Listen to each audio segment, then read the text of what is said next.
അപ്പോൾ ഗൈസ് നമ്മളിപ്പോൾ ചിതറാൽ ജെയിൻ ടെമ്പിൾ എത്തിയിരിക്കുകയാണ്. നടക്കാൻ തുടങ്ങിയിട്ട് കുറച്ചായി. ഇവിടേക്ക് മലയൊക്കെ ഉണ്ട്, നല്ല സ്പോട്ടാണ്, ഭയങ്കര ബഡ്ജറ്റ് ഫ്രണ്ട്ലി ട്രിപ്പാണ്. ഇതുവരെ നമ്മളുടെ കയ്യിൽ നിന്ന് പൊട്ടിയത് 50-നകത്തേ ആവുന്നുള്ളൂ.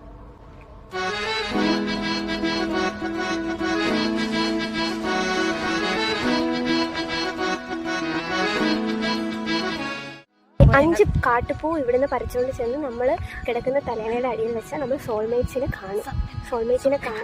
അതുകൊണ്ട് ഞങ്ങൾ ഒരു സെറ്റ് എടുത്തിന്, ഒരു സെറ്റ് കൊടുത്ത് രണ്ടെണ്ണം കാണാം. നമ്മൾ കണ്ടിട്ട് റിവ്യൂ ഇടുന്നതായിരിക്കും. നമ്മൾ ജെയിൻ ടെമ്പിൾ എത്തി നടന്നുകൊണ്ടിരിക്കുകയാണ്. ഞങ്ങൾ അത്യാവശ്യം എക്സൈറ്റഡ് ആണ്.